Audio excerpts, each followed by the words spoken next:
My name is Tyler, and welcome to I Turn My Podcast On. That's right. It's the one, the only, super fanning, career-spanning podcast all about the greatest rock band of our time, Spoon. I'm here today to talk to you a little bit about Soft Effects and what you, the listeners, think. So our last episode was covering very in-depth Soft Effects. We talked with Britt Daniel of Spoon all about it, and now I want to hear what you guys think. So a brief synopsis, if for some reason you didn't listen to the last episode. I really liked the EP. At one point, I very much connected it to Telefono because that's how I heard them together. And then later, I separated them out so I could hear them separately a little more, and I really enjoyed that. I like that even more. And some of your guys' responses get into that. So let's jump right into it, okay? So we're going to do emails, and there's a couple people that messaged me because they did not have the email. So just so I didn't forget, I have those up right away. So this one is from Bob S. And he says, "Great podcast and episode so far. Love Soft Effects, and in particular, Waiting for the Kid to Come Out. It feels like a major turning point for the band from the previous run-of-the-mill indie rock style to developing its own sound that it perfected over the few albums. 2017, before a show in Montreal, I ran into Britt on the street and asked him to play it that night. He laughed and said, 'We haven't played that one in a while.' Wish they would bring it back. Looking forward to The Girls Can Tell through Transference Runner shows." So thanks so much for writing in, Bob. Yeah, that's interesting as far as you were trying to request that one. 2017, yeah, it probably had been a good while. But yeah, we mentioned it last episode about their real big turning point with this EP, and then a lot of people were picking that up on Waiting for the Kid to Come Out too. I had another Spoon fan not write in, but mention to me that he felt Waiting for the Kid to Come Out was a big change. That was a friend named Gabriel that he messaged me about that. So yeah, a lot of people are mentioning Waiting for the Kid to Come Out as a step in a new direction for them, and yeah, I agree. So the next email is from Lee P. Lee says, "Hey Tyler, love the pod. I've always shied away from Telefono and Soft Effects. Maybe I worried that it was going to ruin their perfect discography for me. Your analysis helped me dive into those records and really appreciate them. I'm impressed with Britt's guitar chops on these releases. There's a lot of dirty, raw riffs on these that are so melodic. Those riffs just transport me to another place sometimes and definitely give me a Pixies vibe. The vibe makes me think of the outro to Number 13 Baby by the Pixies. Spoon is very much its own beast though. Looking forward to the next episodes." So thanks so much for that, Lee. Yeah, that's really interesting too, that you got a Pixies vibe. And yeah, his guitar playing is definitely influenced by them. I can see that for sure. And I am glad, very, very glad, that going into these early releases did not hurt your appreciation for their later stuff, because that would have been not cool. Yeah, so I'm glad that did not happen for you. Next we have Judy J, who wrote in from our first episode, writes in again. She says, "Hey Tyler, really liked the Soft Effects episode, and I'm really enjoying the Jim Eno Appreciation Minute." Thank you, Judy. She said, "The first time I heard Mountain to Sound, the chord progression and beat reminded me of Led Zeppelin, especially the beginning and the end of the song. I enjoyed several of the other songs as well, a little more my taste than Telefono. Of course, your interview with Britt is always interesting. I find myself waiting eagerly for your next episode to post. Keep up the good work, Judy J." So, seriously, very much appreciate you, Judy, for writing that you look forward to the next episode, because that's awesome. I have some shows that I do the same thing, a podcast I just can't wait to hear the following week. And so if I can help be that for you, that is a true huge compliment, and thank you for that. And as far as what your details about Mountain to Sound with the Led Zeppelin vibe, I definitely feel that too. As mentioned, how Jim really takes that beat to a little different place, and that's why I really appreciate it. And John Bonham does that too. In a lot of Led Zeppelin songs, he will take a beat that maybe you didn't think fits, and makes it fit and makes it awesome. Okay, so thanks again, Judy. Truly thank you for that. The next one, we have Vlada, who also wrote in from our last episode. So she said, love the Soft Effects episode. Great interview with Britt, and I had no idea that the lyric about snot was stolen. Haha. I Could See the Dude is my second favorite song on this EP. My favorite one is Lost Leaders, and I agree it's a great EP closer. Really enjoyed the podcast. Keep on keeping on. P.S. Which Soft Effects vinyl version did you get? I got the black one with the blue sky cover art. So I as well, Vlada, got the vinyl with the blue sky cover art, and I got it from Newberry Comics, because they offered a signed version. It was a little, it was a poster. I thought it was a signed record at first, but yep, it was a poster and a cool little collectible. So that's the one I got. I did not go crazy and get all the colored versions. I thought about it, but I still do want to get that original someday when I find it for a reasonable price. So that's the goal. I'll have the original and then the new version, and then I'll enjoy listening to the same record because they're both the same. But it's the collector in me, and I know there's a lot of you out there. I saw on social media people having all 4 copies, and congrats to you, truly. But yeah, thanks again, Vlada, for writing, and continue to do so, and I appreciate it. The next one is from Dan. So he says, hi there. I'm late responding to the first 2 episodes of your podcast. I'm really glad there's a new podcast on Spoon and that it has input from Britt, and hopefully later, Jim, and maybe other members like Zarbo. For years, it seemed they were a hugely popular band, but I had a hard time finding a Spoon community. A Yahoo group that pulled together a few rarity comps, a basic message board, but glad to hear some in-depth nerd discussion on them. I first saw them in 1997 opening for Guided by Voices at Liberty Lunch.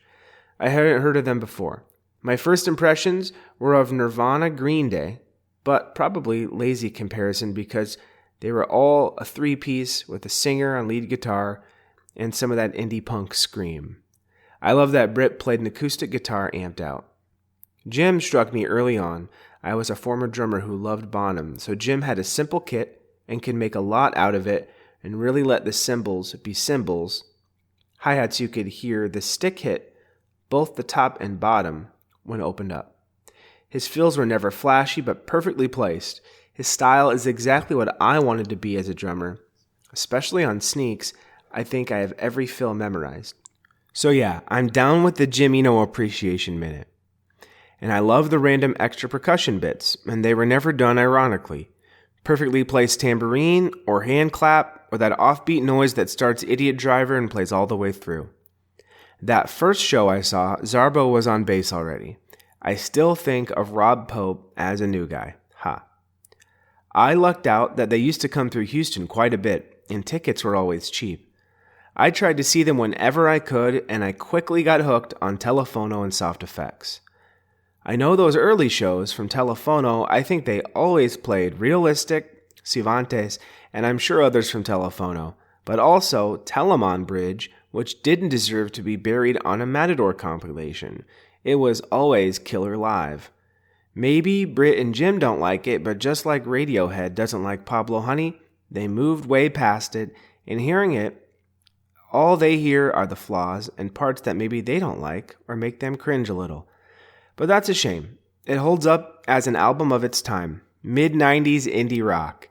I liked that early edgy sound, and I was into Matador as a whole, via Guided by Voices, And I loved Brit's voice, the sound of the guitar, and the little things in each song arrangement that made short songs more interesting.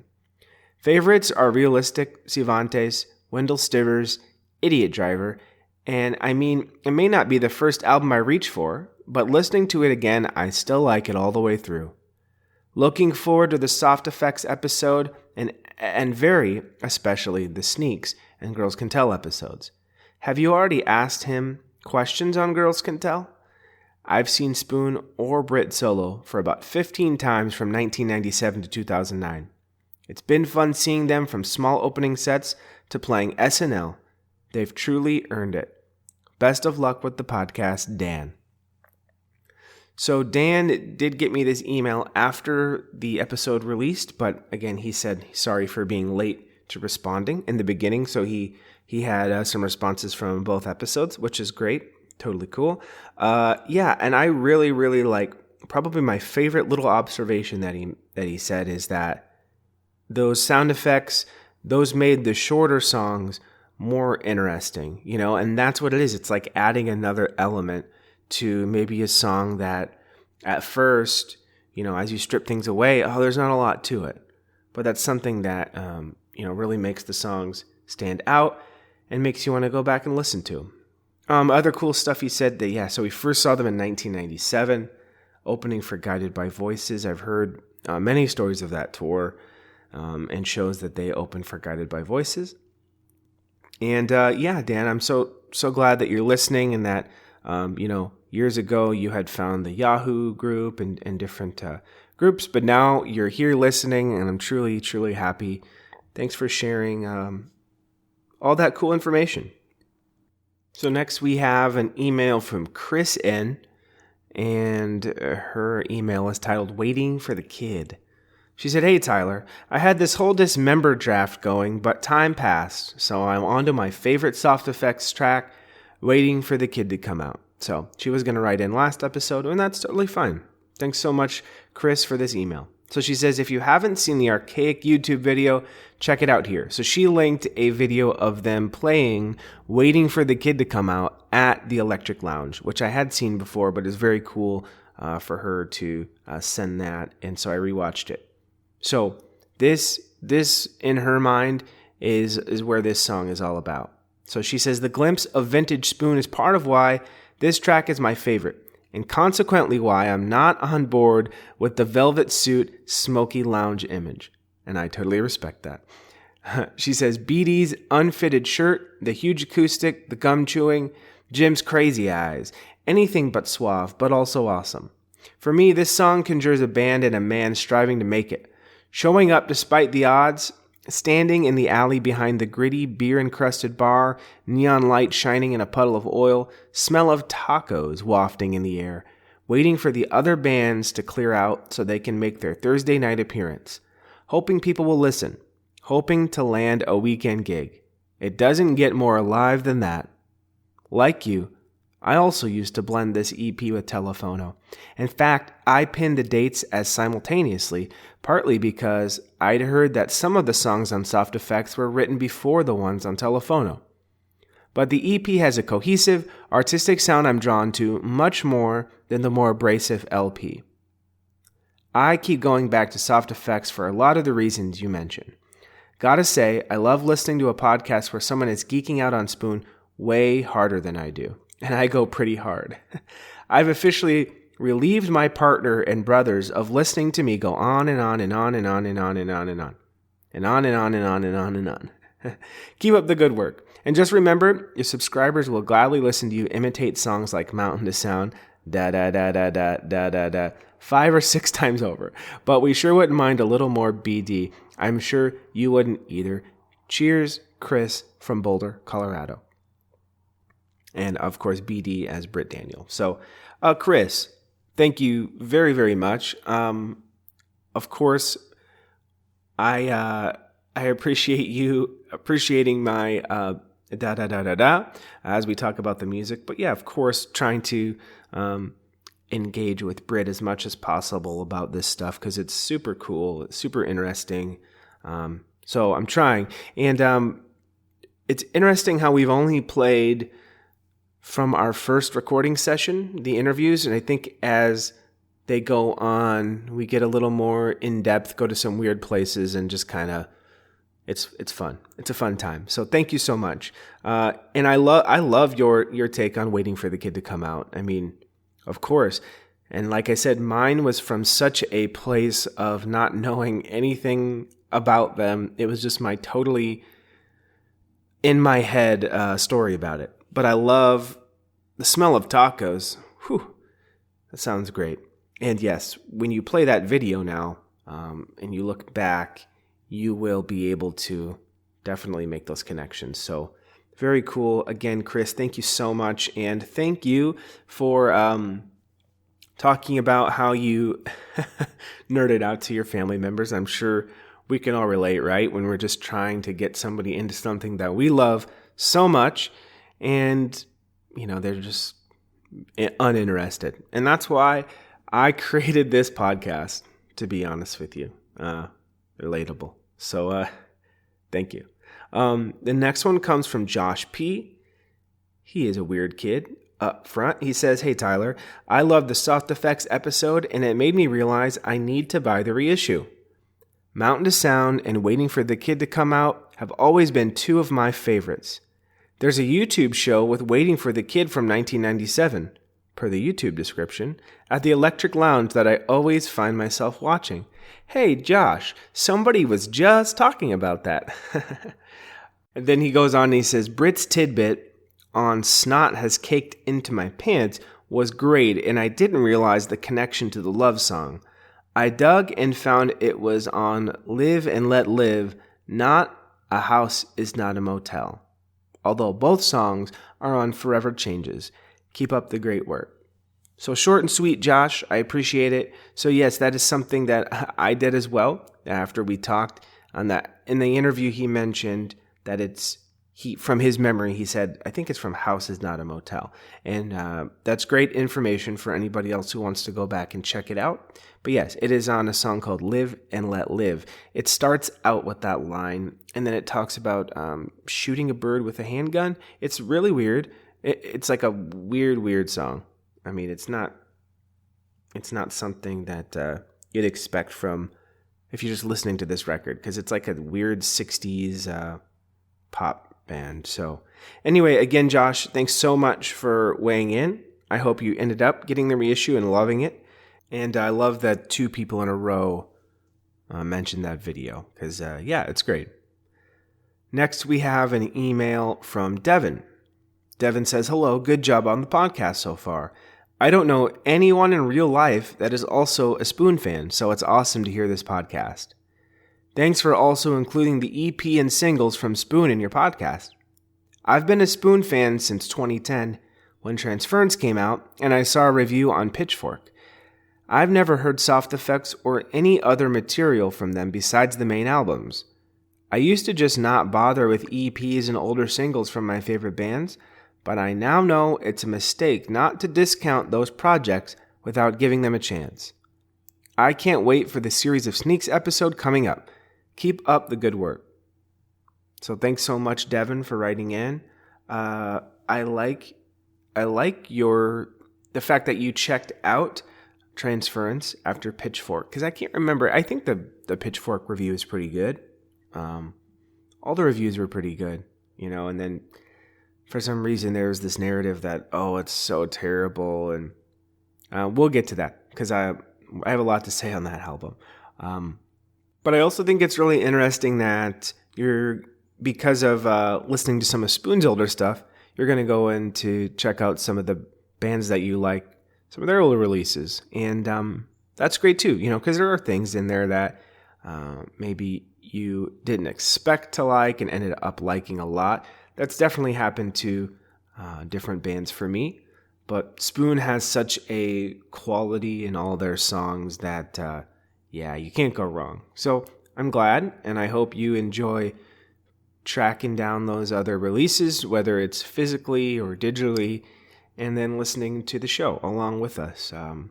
And I also am looking forward to the Series of Sneaks episode next. So hopefully you can have time to write in after that one. Next, we have a short and sweet email from Aaron B. Aaron says, just finished listening to the Telefono episode and really enjoyed it. Spoon's first 2 albums are amazing. Surprised you didn't ask Britt the meaning of Cervantes. Please tell me you did and just haven't posted it yet. Looking forward to listening to the other episodes. Thanks, Aaron. Sorry, I was smiling, laughing during that email because I did not. And I had kind of mentioned it in an earlier episode, but I will again. I try so hard. I want to know all these mysteries too, but I try so hard not asking about specific lyric things because a couple reasons. So number one, every song a songwriter writes is autobiographical. It's whether it's 1% or 100%. I truly believe that because you can only write about things that you know or have experienced. Sometimes you might twist it, try to say, oh, well, I was there. You know, there's just no such thing as 100% make-believe. Again, now it's just deciphering how much is the make-believe in that song. Secondly, another reason is why, because I've had songs ruined because of finding out the exact specific lyrics, where I was at, why I wrote it, because as a fan, as a listener, you're constantly creating your own narrative with this song. It can mean something really special to you.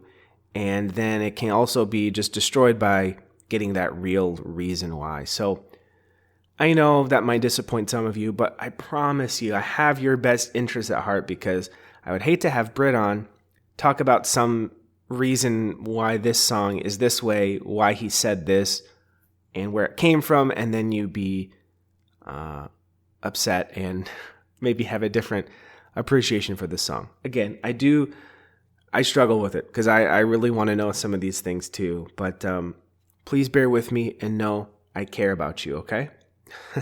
But again, thanks, Aaron, for writing and for looking forward to the next episodes. Appreciate it.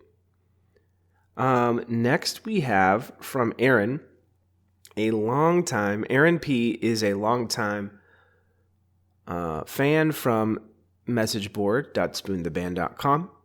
So I'm familiar with her posts and her feelings on some things, but again, this is new information to me about some of these soft effects things that she's appreciating. So she says, hey, Tyler and fellow listeners, you hear Britt say in a lot of interviews that soft effects is some of their best work, and while I don't entirely agree, I think it is by far their best early work. Uh-oh, Aaron. I can't believe you'd go there already. Fire. She's just spitting fire. No, it's cool. She says, Mountain to Sound might very well be my favorite Spoon song ever. I think someone said in the last fan response episode that you can hear Spoon's potential in these early works, and I think that hits it on the head. My introduction to Spoon didn't happen until Ga Ga Ga Ga Ga, so after I was totally enthralled with the band, and it was really fun to be able to explore their past discography.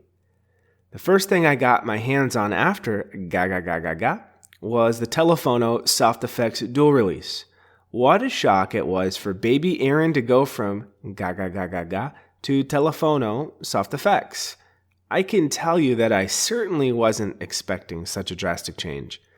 Telefono is so moody and grungy, and Soft Effects starts to take on a little more mature rock and roll vibe, especially with Mountain to Sound.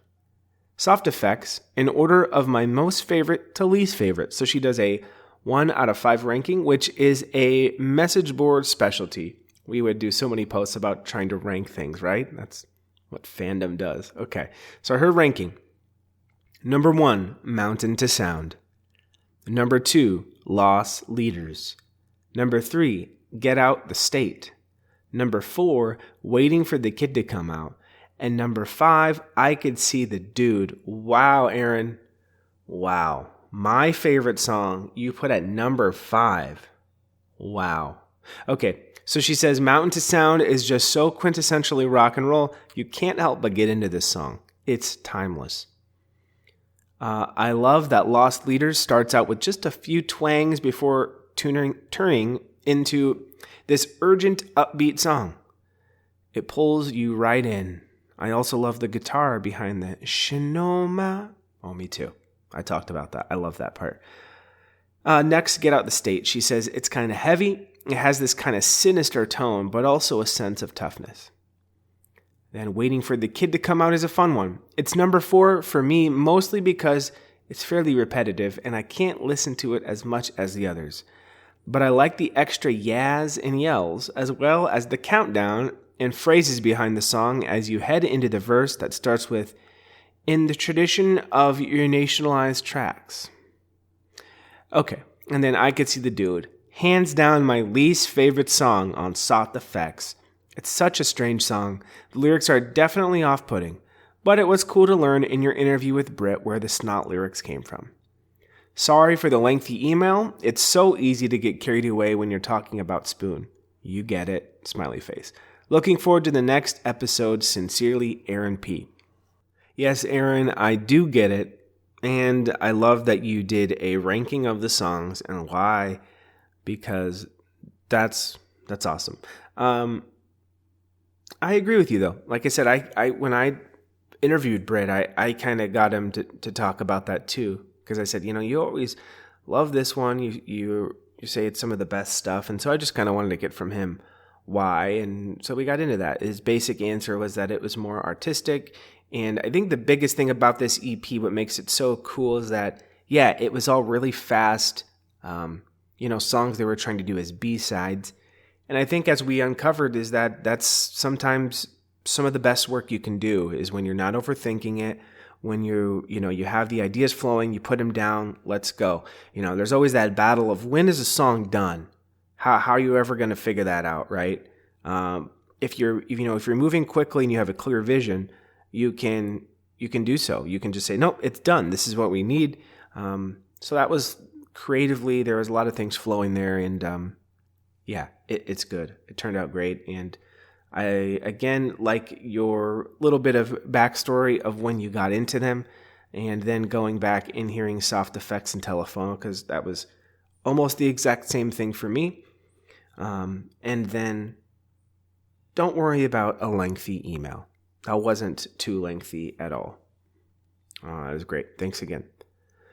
Now we have a final closer from Andrew P., who wrote in last show and closed us out. He had so much detail, so much discussion, and is great. So I'm paring it down a bit to focus on the ending here. So he says, as we discussed once before, the thematical ties between the lyrics of Telefono and Soft Effects are so tight and so numerous, the listeners always inferred Telefono and Soft Effects as sort of Act 1 and Act 2. I want to stop there for 1 second because I think that's something really interesting that we talked about as well. But just because these releases get packaged together, this album and EP, and I think we've connected a lot. I mean, they were written around the same time, for sure. But I just always wonder, is this in our heads that we're connecting all this stuff? Or, if they were just separate and let's say they were never put together, how tight would we be tying the songs and the narratives together? But he does so with a lot of detail. So we're going to get into some of it. He says, here's what I mean. Overall, the narrator is experiencing two major events, both which involve key changes in his life. First, a difficult and painful relationship, and then being a rock musician. Let's start with our narrator's second concern, playing in a band. On this early record, we are hearing his voice as he is staying up real late and holding out for some fate, as we will later hear when he returns to this theme in Finer Feelings on Ga Ga Ga Ga Ga. Recall from Plastic Mylar on Telefono that he wants to be part of the movement and doesn't want to miss on such an American scene on Not Turning Off. So both on Telefono. Now he is catching local shows. This is the Electric Lounge, where perhaps a future blissful, painful love interest invites, just come on man, let me break your back. A smooth parallel to his cigarettes she's putting out in his hand, even then promising what worse heartache is yet to come. Just wait till later, man, on Telefono's Nefarious. So notice how tightly intertwined the love and music themes are on both of these first two releases as he experiences him. Putting his mind to focusing on the music, he is waiting for the kid to come out, which is the way that Aerosmith vocalist Steven Tyler explains his creative process. So letting the kid out for him meant finding your creative muse in a joyful, free-thinking way. On the making of documentary for Aerosmith's 1989 Pump album. In fact, Tyler considered it so important that he had the filmmakers shoot an after-credit scene which switches to a different cut from each different word. Let the kid, closing as Tyler affects an exaggerated, playful, goofy shouting, and he elongates the word out. You can't make this stuff up. I hope it's on YouTube. I have it on VHS. Who knew we could get an Aerosmith reference in here? But seriously, I'm not sure if Britt Daniel saw Steven Tyler's description of his creative process, or if it's just a case of great minds thinking alike. As I told you in my first message, one of the things that makes Daniel my favorite lyricist is the timelessness of the moments he places us in with him. The past and future seem to hold into the present as far as he's concerned, and he's perfectly glad to invite us into that perspective. I will comment on them as we see them on their respective albums. This one is a flash to the future, on Lines in the Suit from the still upcoming Girls Can Tell album. I kid you not, when I first heard this line, that was the moment when I realized he was my favorite lyricist. It is in the future, remember, so it's a line we will sing in 2000. I'm listening to Mountain to Sound, and the way it's panned is cool. Mountain to Sound is, of course, the first track on the disc that we are discussing today. A voice from the future listens to it with us, nodding his head just as we are. The way it's panned is cool indeed. Let's close with what I often consider the most striking narrative moment of the Telefono Soft Effects saga, which concerns the ongoing story of the breakup, which we have already discussed at length on the Telefono fan response episode. Beginning with the very first lyric in Spoon's catalog, "She's gone in a word." Just as we asked with bated breath, what word? Now, on Soft Effects, the narrator joins us in our perplexity, rebounding with his own pain, lamenting, "I could see your words hang in the air, but they did not spell out what I thought I heard." We know it is a different night because of the cast of characters has been added to. With the dude he could see, but it's remarkable that we are left with the mystery of her words a second time. Remember when we wondered whether the word she was gone with might be goodbye or no? Now, even after she has just spoken, the narrator himself is, if only for a moment, unsure of what she has said. Very quickly, his auditory memory naturally clarifies it for him, phrased beautifully as seeing the words spelled in the air. But he once again does not tell us just what those words were. More importantly, he sees the dude himself with his own eyes, the central crucial detail, more important, more decisive than anything she could have said anyway. Or ignorance of her word mirrors his haste in forgetting them. So much, Andrew, here to unpack. It's really interesting, again, how you make those connections with those songs. And I really like when you mentioned about that Steven Tyler tidbit. That's super interesting. As we had Chris mentioned before, her connection was that, he was waiting at this Electric Lounge for the next people, the next band to come off, right? So it's so cool. I mean, so many interpretations, and that's the big reason right here. We'll end it. We'll end it on this note, is that, we have multiple people writing in about multiple opinions and what they feel and what they think it means. And if I were getting specific on what it means, that makes one of you guys wrong, and I don't like that. I don't want that. I like all of us to have our own thoughts and opinions.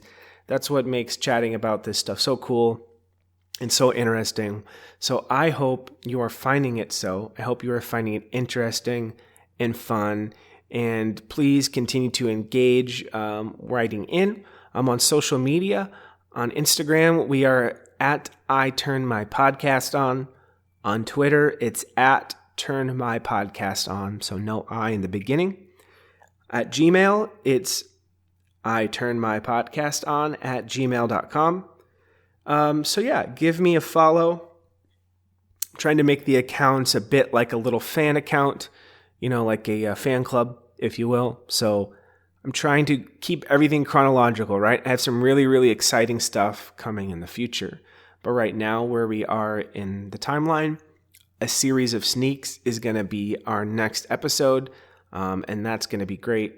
I know the conversations I had with Britt about it are very in-depth, and I think you're going to really enjoy it. So again, I'm excited to put those out because these were conversations that we had after our first one. Finally, that's going to come out. So as we went on, like I mentioned, we've went into more weird little side topics. Of course, always focusing on the album. And again, just being a little more comfortable in our conversations with the technology, etc. So really enjoying it. And again, just having fun making these fan episodes for sure, because, getting to hear from you guys makes it really cool, a way to interact with the listeners. So please, again, keep listening, keep following, tell your friends and family if they're bored and they want to get into the greatest rock band of our time. What could be better? So thanks again. We will see you on the next episode, and we will talk Spoon for as long as we both shall live, right? But until then, until next time, bye-bye, bye-bye, bye-bye, bye-bye, bye-bye, bye-bye, bye-bye, bye-bye, bye-bye, bye-bye. Bye-bye, bye-bye, bye-bye.